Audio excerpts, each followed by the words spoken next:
किताब निकाली है कविताओं प्रेम के बाहर, इसके लिए आपको बधाई।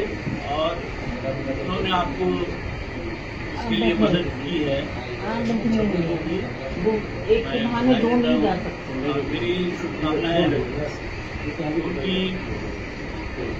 किसी भी प्रकार का जो और उनकी टीम जो है उनको बधाई देता हूँ, क्योंकि आपने कविताओं की किताब निकाली है प्रेम के बाहर, इसके लिए आपको बहुत कष्ट सहना पड़ा। हाँ, जो भी हो, मुझे कविता पढ़ने का शौक है और मैं बहुत कुछ छायावादी जो कवि थे उनसे बहुत प्रभावित हुआ जब मैं हिंदी साहित्य का अध्ययन कर रहा था। उसके बाद भी जो प्रगतिशील और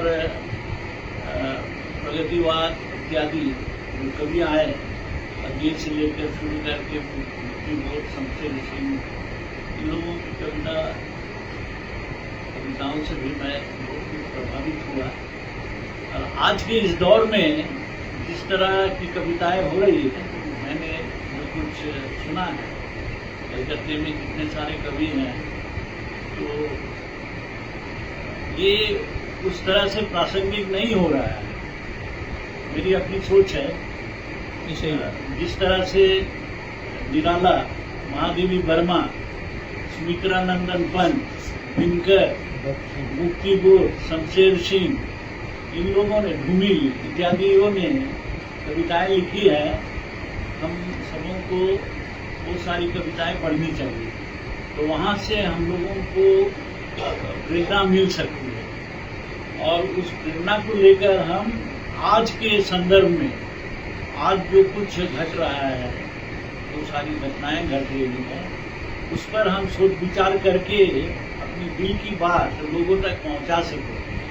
कविताएं हमें हमारे दिल को छुए एवं हम कविताओं से प्रभावित हो, और ऐसी कविताएं जो कि हमें प्रेरणा दे, ऐसे कुछ कार्य हम करें समाज को बदलने में, समाज को सुधारने में, और समाज की जो भावनाएं हैं, चिंताएं हैं, उनको बदलने में हम एक नया कदम ले सके। इस तरह की कविताएं अगर हो तो मुझको लगता है कि हम समाज में हमारा अवदान बहुत ज़्यादा रहेगा।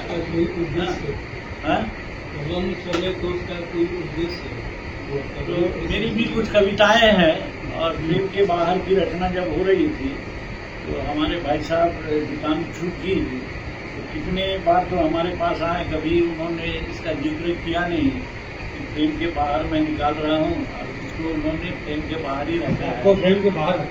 लेकिन बात ऐसी है ना, उन्होंने मुझे अपने दिल के अंदर रखा है।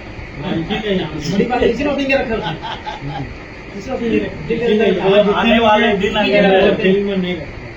अगर आने वाले दिन वो इसी तरह से कविता की पुस्तक निकाले तो मेरी इच्छा है कि मैं भी कुछ कविताएं इसमें दे दूं, कविताएं, ठीक है।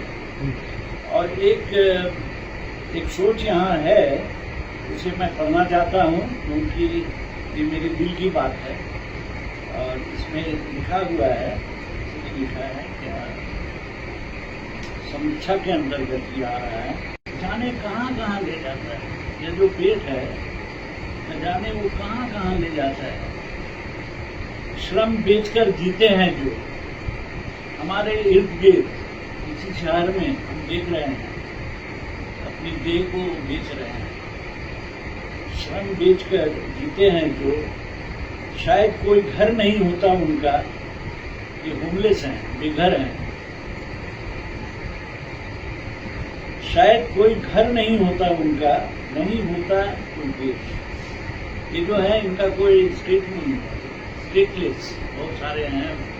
अब ये एक समस्या बन गया है हमारे समाज में कि वो कहाँ जाए तो जाए कहाँ जाए, उनका तो कोई घर नहीं, वो बेघर है। और कितने सारे नियम बन गए हैं और वो नियम के अंतर्गत नहीं आ सकते हैं, उनका कोई सर्टिफिकेट नहीं है, वे खुद का नाम भी नहीं जानते हैं। सर्टिफिकेट जब पूछा जाता है कि क्या है, कब कहाँ जन्म हुआ है, कब जन्म हुआ है, आपके पिताजी का नाम क्या है और आपके दादा का नाम क्या है, आपका ठिकाना क्या था इत्यादि, इतना सारा जब क्वेश्चन करके वो घबरा जाते हैं तो वो सोचते हैं कि अब हमारा अस्तित्व क्या है, क्या रह गया है, समाज में मेरा क्या हिस्सा है। नहीं होता कोई देश उनका, सरकार तो उनकी होती ही नहीं। सही बात है, सरकार तो उनकी होती नहीं, तभी तो पिटते रहते हैं, गाड़े जाते रहते हैं, जब तक कभी यहाँ से तो कभी वहाँ से। अभी हाल ही में कितने सारे जो बिजनेस करते हैं ना, छोटे छोटे बिजनेस, उनको मारकर सब भगा दिया गया, उनका कोई घर नहीं, बिजनेस खत्म हो गया। पाक सरकार स्टेशन में बहुत सारी दुकानें थी, उनको बुलडोजर से ढा दिया गया है। तो ये सब कोई ऑल्टरनेटिव नहीं है। हमारे चर्च के बाहर उस दिन क्या हुआ, होता है दर्द उनको भी, कोई इंतजार कर रहा होता है, कोई उनकी खातिर अफीम धर्म को हो, चाहे जाति क्षेत्र भाषा का, इंसानियत को संसार किए जाता है। यह मंजर क्या बेचैन नहीं करता, नहीं आपको डराता है। तो यहाँ जो शैलेंद्र जी शांत ने गरीबी और शोषण की दर्दनाक स्थिति का वर्णन किया है। कभी कहते हैं गरीब लोग श्रम बेचकर जीते हैं, उनके पास घर नहीं होता, देश नहीं होता, सरकार नहीं होता, वे घूमते रहते हैं, उठाने जाते हैं। तो इनकी जो सोच है ना, मुझको लगता है कि प्रेमचंद ने इतनी सारी कहानियां लिखी हैं, उपन्यास लिखे हैं, गोदान, रंगभूमि, कर्मभूमि, सब में हम यही विचार पाते हैं ना। तो इसको अधिक से अधिक बढ़ावा देना है, तभी हम प्रासंगिक हो सकेंगे और प्रैक्टिकल बोलना जीवन से जुड़ा होना चाहिए।